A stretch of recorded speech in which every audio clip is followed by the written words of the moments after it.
अस्सलामुअलैकुम my social media family. उम्मीद करती हूँ कि आप सब लोग हिफ्ज़ व अमान के साथ होंगे। जनाब, अभी से जब ये वीडियो मैं बना रही हूँ 2-3 घंटे पहले एक बहुत ही अ, अजीब सा वाक़या पेश आया है और मैं उसके ऊपर इससे पहले कि अपने कमेंट्स पेश करूँ या मैं आप लोगों के सामने अपनी असेसमेंट रखूँ, मैं आप लोगों से जानना चाहूँगी कि आप किस नैरेटिव को सपोर्ट करते हैं। मैं ईमानदारी से आपके सामने दोनों नैरेटिव रख दूँगी, जैसे कि आप लोगों ने थंबनेल पे पढ़ लिया है। सबसे पहले तो मैं आपको ये बताऊँ, मामला कुछ यूँ पेश आया है कि मरियम औरंगज़ेब साहिबा जो हैं, जिनका ताल्लुक पीएमएलएन से है, वो गई हुई थीं लंदन में। इस वक़्त भी वो लंदन में मौजूद हैं। आज संडे का दिन और संडे के दिन वो वहाँ पर मौजूद थीं।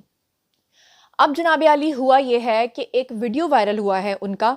उस वीडियो में कितनी सदाकत है, कितनी हकीकत है, उसके पीछे की रूट कॉज़ क्या है, मैं सब कुछ आपको बताऊँगी और नैरेटिव्स भी दोनों आपके सामने रखूँगी और फिर मैं एंड पे आपसे पूछूँगी, इसलिए प्रॉमिस करें कि आप ये वीडियो एंड तक देखेंगे।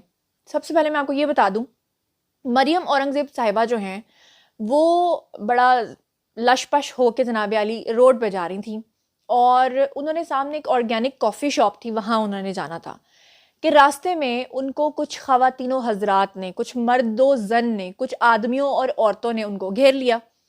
घेरने के बाद उन्होंने उनके ऊपर जो है वो नारे कसने शुरू कर दिए और कुछ अल्फ़ाज़ उनके बारे में बोले। मैं ये भी नहीं कहूँगी कि नाज़ेबा अल्फ़ाज़ बोले।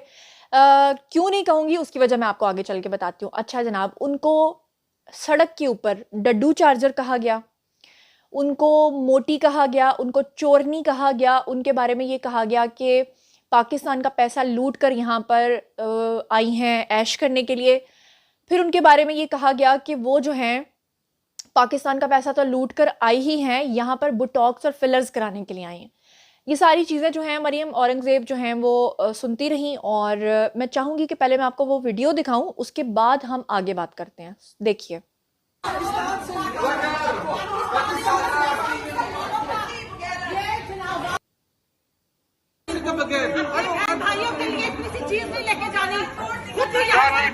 अच्छा जी, आप लोगों ने वीडियोज़ देख लिए।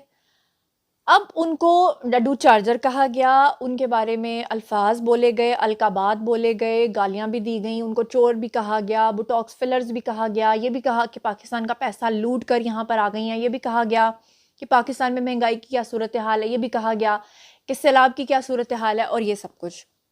अब ये जो वीडियोज़ हैं ये इनकम्प्लीट हैं, क्योंकि आपके पास ये वीडियोज़ तब पहुँचे हैं जब बदतमीज़ी हुई थी।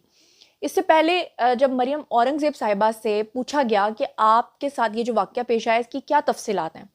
उन्होंने तफ़सीलात में जो ये बताया है कि इस वक़्त वो वज़ीर-ए-आज़म और उनके वफ़्द के हमरा लंदन गई हुई हैं और आपको पता है कि आने वाले दिनों में इसहाक़ डार साहब जो हैं वो अब हमारे वज़ीर ख़ज़ाना भी होंगे और मरियम औरंगज़ेब जो हैं, वहाँ पर उन्होंने बताया कि नवाज़ शरीफ के घर के बाहर जो है पीटीआई के कुछ लोग जो हैं वो कर रहे थे एहतजाज और उनका ये कहना है कि एहतजाज कर रहे थे, लेकिन वो वहाँ से निकल कर आ गईं और उन्होंने कहा कि मैं अपने तौर पे जाती हूँ और कॉफ़ी शॉप में जाके कॉफ़ी पीती हूँ। लेकिन उनका ये कहना है कि वहाँ से एक जत्था आया और उन्होंने उनका मुहासबा किया, उनको घेरा और उनको गालियाँ दी और यहाँ तक कि वो शॉप के अंदर घुस गए। फिर मरियम औरंगज़ेब साहिबा का ये भी कहना है कि शॉप के अंदर एक खातून ने उनके साथ आर्ग्यूमेंट्स करना शुरू कर दिए। मरियम औरंगज़ेब साहिबा ने ये भी कहा कि मैंने उन आर्ग्यूमेंट्स का उस खातून को जवाब देने की कोशिश भी की। उस चीज़ के वीडियोज़ अभी तक मंज़र-ए-आम पर नहीं आए। जैसे ही आएँगे वो भी आपके साथ शेयर करेंगे। तो मरियम औरंगज़ेब ने ये कहा कि मैंने उस खातून को मुकम्मल मुतमईन करने की कोशिश की, लेकिन उस खातून ने बदले में मुझे गालियाँ देना शुरू कर दी और साथ में जो मर्द हज़रात खड़े थे, उन्होंने भी मेरे ऊपर खुराफात जो हैं वो बकना शुरू कर दी। ये उनका कहना है, ये उनका नैरेटिव है। अच्छा जी, अब दूसरे नैरेटिव की तरफ जाते हैं। दूसरा नैरेटिव ये है कि जो पीटीआई के सपोर्टर्स हैं, उनका ये कहना है कि अवाम जो हैं वो महंगाई से तंग आए हुए हैं और वो इस वक्त पाकिस्तान के अंदर जो सैलाब की सिचुएशन है उसके ऊपर काफ़ी ज़्यादा आग बबूला हुए हुए हैं। जैसे कि आप लोग जानते हैं कि सैलाब की सूरत हाल के मद्देनज़र पाकिस्तान में कहत का ख़तरा भी है और सबसे बढ़कर ये कि इस वक्त आटे की कीमतें जो हैं वो आसमानों तक पहुँची हुई हैं और ख़ास तौर पर इस वक्त जो अमीर लोग हैं वो भी अपने घरों का बिजली का बिल जो है अफोर्ड नहीं कर पा रहे। तो ऐसी सूरत हाल में जब वुज़रा हज़रात जाते हैं बाहर के ममालिक में या इस तरह की चीज़ें सामने आती हैं तो लोगों को तकलीफ़ होती है। तो पीटीआई के जो सपोर्टर्स हैं उनका ये कहना है कि इस तरह के वुज़रा जो करप्शन करते हैं, अगर वो हमें लंदन या अमेरिका या कहीं भी सड़कों पर मिलेंगे, हम उनका यही हाल करेंगे। अब मेरा आप लोगों से सवाल है, क्योंकि अभी कुछ दिन पहले ये भी बात हुई थी और ये बहुत बात उठी थी कि इस वक्त जो वज़ीर आज़म गए हुए हैं अपने वफ़्द के हमरा, तो उसका जो पैसा है वो किसने अदा किया है? हुकूमत पाकिस्तान ने अदा किया है या खुद वज़ीर आज़म ने अपनी पॉकेट से लगाया? वैसे तो हुकूमत का ही ये फ़र्ज़ होता है, जब वज़राए आज़म जाते हैं अपने वफ़द के साथ तो वो हुकूमती ख़जाने से ही पैसा जाता है मोस्टली। लेकिन जब बहुत ज़्यादा तनकीद बढ़ी तो इस बात को जब वेरीफाई कराया गया तो पता ये चला कि शहबाज शरीफ साहब ने ना सिर्फ अपनी पॉकेट से अपना किराया आने जाने का और अपना खर्चा और अपना होटल का खर्चा किया है, बल्कि जो उनके साथ वफ्द गया था उनके पैसे भी उन्होंने अदा किए हैं। हालांकि ये बात मेरी समझ में नहीं है कि एक मुल्क का वज़ीर आज़म हो और उसका एक वफ्द जाए, उसके साथ वज़राए आज़म जाएं और उसके साथ दूसरे वज़रा जाएं और वो पैसे जो हैं अपनी पॉकेट से अदा करें। लेकिन चलो ये एक अच्छी बात है, ये एक काइंड जेस्चर है कि अगर उनको ये ख्याल आया है कि पाकिस्तान इस वक्त दिवालिया होने की तकरीबन अल्लाह माफ़ करे कि हालत में है और उनको ये ख्याल आया कि जी पैसे मुझे खुद लगाने चाहिए, तो ये एक अच्छी बात है। लेकिन मेरा अब आप लोगों के सामने दोनों साइड्स का नैरेटिव है। जो पीएमएलएन और दूसरी पार्टीज़ को सपोर्ट करते हैं उनका ये कहना है कि बदतमीज़ी का कल्चर जो है वो बहुत ज़्यादा परवान चढ़ता जा रहा है। जब भी किसी को कोई देखता है तो अदम बर्दाश्त की वजह से वहाँ पे नारे लगाना शुरू कर देता है। पीएमएलएन और दूसरी पार्टीज़ के जो हामी हैं उनका कहना यह है कि ये प्लांटेड लोग थे। प्लांटेड होने का सबूत ये है कि उस खातून के सर के ऊपर जो है पीटीआई का वो उन्होंने कैप सी पहनी हुई थी या झंडा बांधा हुआ था, प्लस उनके हाथ में जो है वो जो क्या उसे कहते हैं, वो उनके हाथ में लाउड स्पीकर्स भी थे, जिसकी वजह से ये कहा जा रहा है कि लाउड स्पीकर्स भी वो लोग लेकर आए हुए थे, तो वो प्लांटेड थे। और ये पीएमएलएन के जो सपोर्टर्स हैं उनका कहना यह है कि ये वही लोग थे जो कि नवाज शरीफ के घर के बाहर खड़े होकर जो है वो एहतजाज कर रहे थे और जब उन्होंने मरियम औरंगजेब साहिबा को देखा तो वो वहाँ पर आ गए और उन्होंने आकर उनको ज़दोकोब किया। यहाँ तक तो ये बात हो गई। लेकिन जो पीटीआई के सपोर्टर्स हैं वो क्या कहते हैं? वो ये कहते हैं कि जनाब अवाम इन लोगों को, इन चोरों को जहां देखेंगे वो इस तरह करेंगे।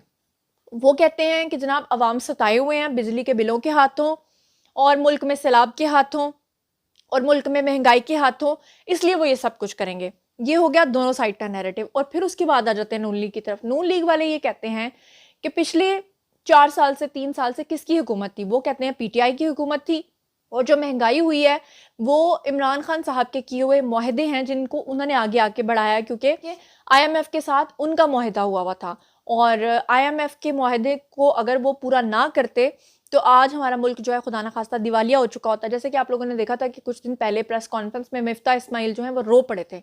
वो इस हद तक यानी हो गए हुए थे परेशान कि वो रोते रहे थे प्रेस कॉन्फ्रेंस में। अब मेरा सवाल है आप लोगों से, मैं आप लोगों से पूछना चाहती हूँ कि आपको याद होगा कि कुछ ही अर्सा पहले की बात है कि मस्जिद नबवी में भी इस तरह का एक वाकया पेश आया था जिसमें पीटीआई के लोगों का ये कहना था कि वो पीएमएलएन के प्लांटेड लोग थे जिन्होंने ये सब कुछ किया था, जबकि नून लीग के लोगों का कहना था कि वो पीटीआई के लोग थे। मगर सवाल ये है कि चाहे उनका ताल्लुक किसी भी पार्टी से था, क्या मस्जिद नबवी के अंदर नारे लगाना आपके मुताबिक, मैं आप लोगों से पूछ रही हूँ क्योंकि मैं आप लोगों की रहनुमाई चाहती हूँ, आपको लगता है कि वो ठीक था? दूसरा, आपको याद होगा कि लंदन में ही एक वाकया पेश आया था जब आबिद शेर अली अपनी फैमिली के साथ खाना खा रहे थे और होटल की लॉबी में आकर कुछ लोगों ने बहुत ज़्यादा वहाँ पर उनके साथ मिसबिहेव किया था, जिस पे कि आबिद शेर अली गुस्से में आ गए थे और उन्होंने भी बदले में यानी गालियों का तबादला हुआ था। फिर आपको याद होगा कि कुछ ही अर्सा पहले की बात है, मोटरवे पे ये वाकया पेश आया था जब एहसन इकबाल जो हैं वो सबवे या आई थिंक मैकडॉनल्ड में गए थे और वहाँ से वो बर्गर ले रहे थे और वहाँ पर कुछ लोग आ गए थे और एक फैमिली थी और उन्होंने आकर उनके साथ काफ़ी ज़्यादा इस तरह की बातें की थी, लेकिन अगले दिन उन्होंने उनके घर जाके माफ़ी भी मांगी थी। और अब ये वाकया पेश आया है लंदन की सड़कों पे।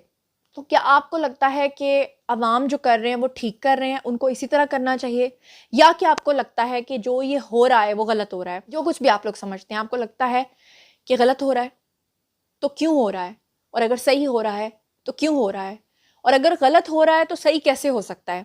इस सब के बारे में आइए कमेंट सेक्शन में आकर अपनी राय दीजिए, मैं आपको पर्सनली वहां पर जवाब दूंगी। मजीद खबरें, व्लॉग्स, इंटरव्यूज और साथ दिए जाने के लिए मेरे साथ कनेक्टेड रहना हरगिज़ मत भूलिएगा। चैनल को सब्सक्राइब कर लीजिएगा। अपना बहुत ख्याल रखिएगा। अल्लाह ने के बाद।